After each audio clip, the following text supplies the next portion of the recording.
Okay. Thank you. And this is joint work with Anat Ganor and Ran Raz. And I want to start by recalling the beautiful and extremely influential paper by Shannon and Hoffman regarding message compression. And in those papers, they consider the following setting. Suppose that Alice has a string X chosen according to some publicly known distribution, and she just wants to send X to Bob.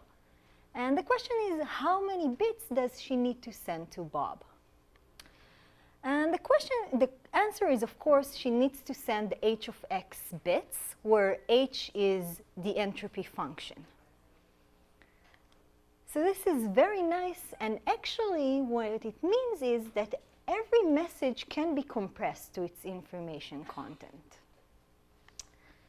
And recently, people have asked a similar question in the interactive case. And the question is, can every conversation be compressed to its information content? So before, Alice just wanted to send a message to Bob, but now Alice and Bob talk.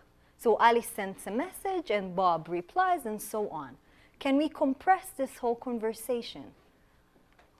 Or maybe in other words, we're going to assume that Alice and Bob engage in some interactive communication protocol, and we ask whether the transcript of every protocol can be compressed to its information content. So this is kind of the motivating question for our work, and I want to tell you a little bit about the setting of communication complexity, so we'll have formal definitions. So in this setting, Alice has some input x as before, but now Bob has some input y. And x and y are chosen according to some joint distribution mu. And the goal of the players is to compute f on both inputs, where we'll always assume that f and mu is known to both parties.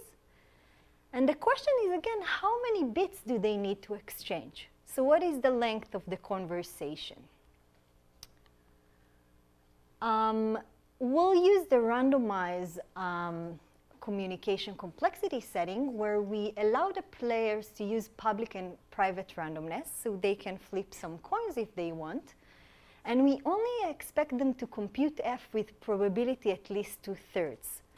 So we are allowing some randomness, and they can err with some probability, but with probability at least 2/3 over the selection of inputs according to mu, and the randomness, we want them to be able to compute f. And now we can define the communication complexity of a protocol pi to be the maximum number of bits that this protocol exchange over every pair of inputs that is possible and over the randomness. So we're taking worst case here. And when we have that, we can define the communication complexity of a function. So the communication complexity of the function f will be the minimum communication complexity of a protocol when we take the minimum to be over all protocols pi that compute f. So this is our definition of communication complexity, the measure of communication. And now let me go back to the motivating question, the interactive compression problem. And the problem was, the question was, can we compress the transcript of the protocol to the information content? And probably the first question should be, what is our measure of information content? How do we measure information of a protocol? So we need to have some analog of the entropy function we had before for the interactive case. And the standard answer to this question used by many papers is this information cost notion. So next I'll define the information cost. And it's a measure, it's a way to measure the information content of a protocol. Okay, so the information cost will measure the amount of information the players learn about each other's input from the interaction. And it's given by this formula.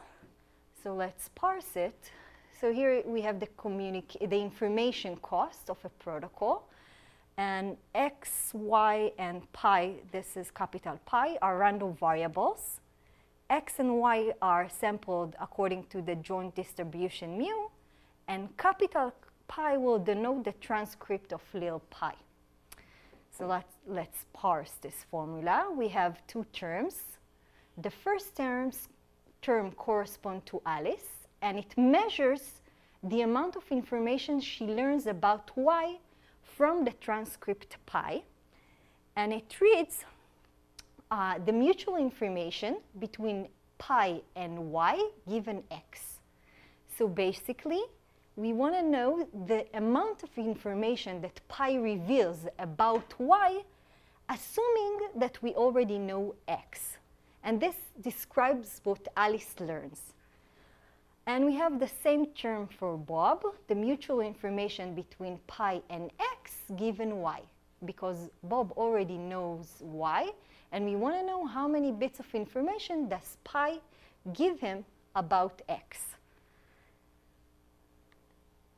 And as we had before, now we can define the information cost of a function to be the infimum of the information cost of a protocol pi, where the infimum is taken over all protocol that compute pi. Any questions about information cost? Good. So now we have a measure of information and a measure of communication, and we can ask whether they're roughly the same. So the information versus communication question is whether for every function f and distribution mu, the communication complexity of the function is roughly the same as the information cost of the function. And one direction here is really easy. So it's easy to show that the communication complexity is at least the information cost, because every bit sent by Alice cannot give Bob more than one bit of actual information. It may give Bob 0 information, right? Alice may just send, a random bit that is independent of x. But it cannot give Bob more than one bit of actual information. And therefore, for every protocol, the communication complexity of the protocol is at least the information cost. And by taking the maximum, for every function, the communication complexity of the function is greater than the information cost. So this direction is very easy. Communication complexity is at least the information cost. But what about the other direction, the hard direction? And this direction was not known to hold, and it's actually will show that it's false. And we can't use. Yes, and this is going to be our result. But for now, I want to say that you cannot. It's clear that some f's like the constant function you shouldn't be looking at. Okay, but it's not going to be. We're going to have f with a structure. But for every trivial function, you cannot easily dispute that. So, okay. So I wanted to claim that the argument we had before will not hold here, because the communication complexity of a specific protocol can be much larger than its information cost. So the protocol can just waste bits. You can just send random bits all the time. So it can be very wasteful. And therefore, for some protocol, the communication complexity is definitely larger than the information cost. Therefore, in order to settle this direction, you really need to consider the compression problem. And this is the actual, the more formal statement of the problem we had before. You need to know, so in this question, you're given a protocol pi, and you ask whether pi can be simulated by maybe a different protocol, pi prime, such that the communication complexity of pi prime is roughly the same as the information cost of pi. So maybe the communication complexity of pi is a lot larger than the information cost of pi, but we may be able to find a different protocol, pi prime, that may compute the same exact function, such that the communication complexity of pi prime is in fact close to the information cost of pi. And this is the compression problem. And the best known result is due to Brotherman, who showed that there exists pi prime such that the communication complexity of pi prime is at most 2 to the O of the information cost of pi. So this is nice, but there is still an exponential gap here between communication and information. And just to sum up the previous slides, what we have shown is that for every function and distribution, the communication complexity of the function is lower bounded by its information cost and upper bounded by 2 to its information cost. But prior to our work, there were no known separation between information complexity and communication complexity. So we didn't know whether this is the truth or that is the truth. And maybe one reason for that is that it was shown that almost all known techniques for lower bounding communication complexity will give you the exact same bound on the information cost. And therefore, most of the known techniques are too weak to separate information and communication, and you really need to come up with a different technique. And this is our result. We give the first separation between communication complexity and information cost. So formally, we show that for every natural number k, you can construct a function and a distribution such that the information cost of the function is O of k, but the communication complexity is at least 2 to the k, which is an exponential gap, and this is the largest possible. And actually, as we said before, this shows that interactive protocol cannot always be compressed to their information content. So it's not as in the message compression setting. So this is our result. And let me tell you about one corollary of our result. And the corollary is to strong direct sum, which was a known open problem. And in this problem, we have the same guys from before, Alice and Bob, only that we give Alice m inputs, x1 to xm, and we give Bob m inputs, y1 to ym, where each pair was sampled according to mu independently. And now the players want to compute f on all pairs.